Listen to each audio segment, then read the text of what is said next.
Oscar-winning actor Matthew McConaughey has clarified his stance after he came out against vaccine mandates for children, even as the father of 3 revealed he has gotten both shots. McConaughey, 52, said in a recent interview that while he and his wife are both vaccinated, he doesn't want to mandate the COVID-19 jabs for children, including his kids, aged 13, 11 and 8.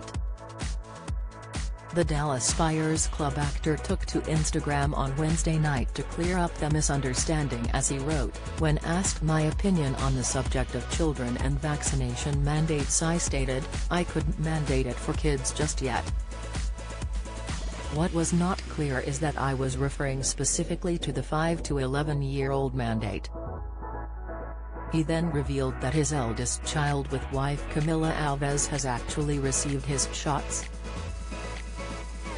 McConaughey said, "What is not true, and insinuated with the clickbait headline's sense, is that I am against vaccinating children at all. This is false. In fact, our eldest 13-year-old son Levi is fully vaccinated for COVID-19. I appreciate the ear and clarity, just keep living, McConaughey." On Tuesday, McConaughey had originally made waves as he said, "I couldn't mandate having to vaccinate the younger kids. I still want to find out more information." McConaughey made his comments days after the U.S. Centers for Disease Control and Prevention approved the Pfizer-incorporated and BioNTech SC COVID-19 vaccines for children aged 5 to 11 last week. The decision has caused a storm of controversy, with opponents pointing to the fact there is little evidence to suggest vaccinating children is necessary.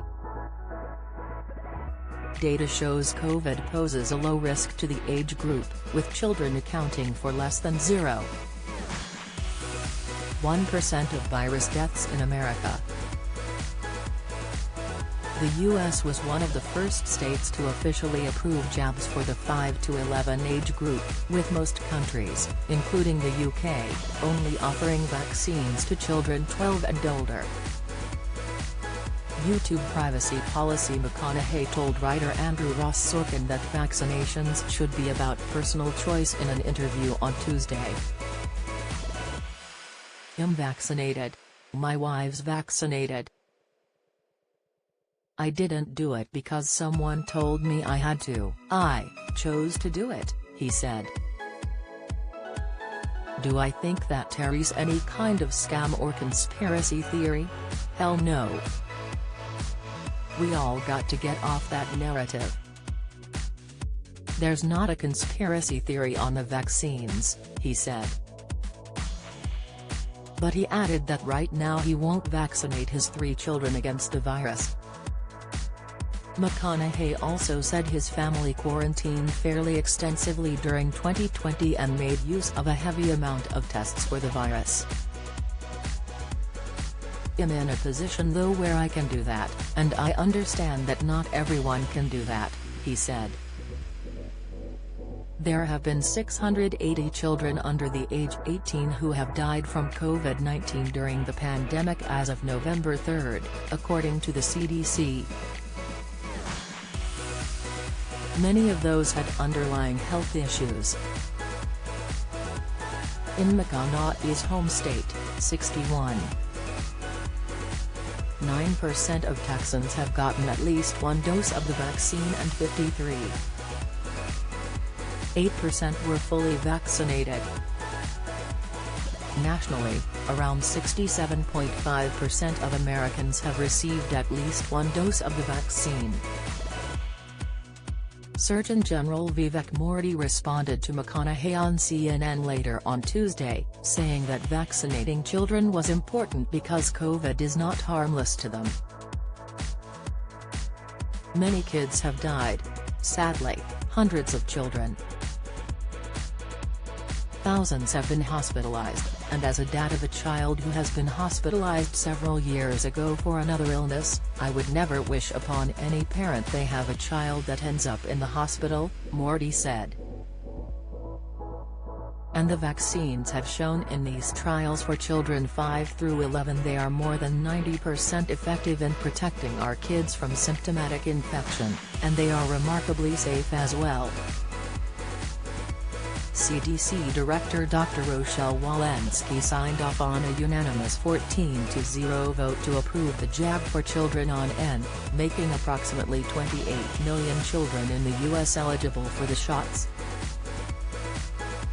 It was the final step in the process that will allow injections in young children to begin this week in the United States following weeks of controversy over the vote. President Joe Biden last week said the decision was a turning point in the battle against COVID-19 and said the administration had secured enough vaccines for every child in America. By approving vaccines for 5 to 11-year-olds, America becomes one of the first countries in the world to begin vaccinating young children.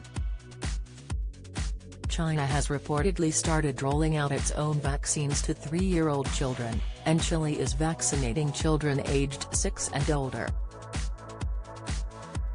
Israel, meanwhile, is expected to follow the U.S. lead now the CDC has approved the jabs.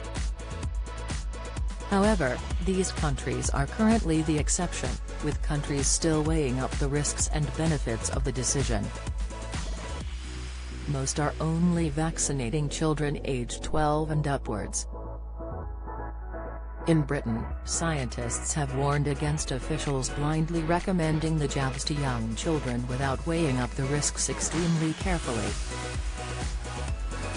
Professor David Livermore, a medical microbiologist at the University of East Anglia told Mail Online in October, vaccinating children to protect adults via herd immunity is ethically dubious and is scientifically weak. There are also still fears about myocarditis, a form of heart inflammation detected in children, mostly boys, in around 1 in 10,000 cases after vaccination. Critics say children are better off catching COVID and getting protection naturally because the risk of being admitted to ICU is about 1 in 500,000. There are signs that natural immunity in British youngsters is already slowing the epidemic. But some studies have suggested myocarditis is even more common after COVID infection itself, which complicates the matter further. While most cases of myocarditis after the COVID jab are mild and treatable, the UK government's scientific advisors say the long-term effects of the inflammation is not understood. Data used to justify the FDA panel's decision showed nearly 180 children would be expected to suffer from myocarditis for every death the vaccine would prevent if the rollout went ahead. But the side effect would not be expected to cause any deaths. The rollout would stop over 200 hospitalizations and a handful of deaths over a 6-month period, by comparison. And the data showed it could stop tens of thousands of infections in the same time. The Pfizer dose for children is only 1/3 of the original vaccine for adults and is given in 2 doses, 3 weeks apart. The lower dose was chosen to minimize side effects and still produce strong immunity, Pfizer says, and studies showed that it is about 91% effective against COVID. The caps on the children's vials will also be orange, making them easily recognizable compared to the purple caps on the vials for older groups.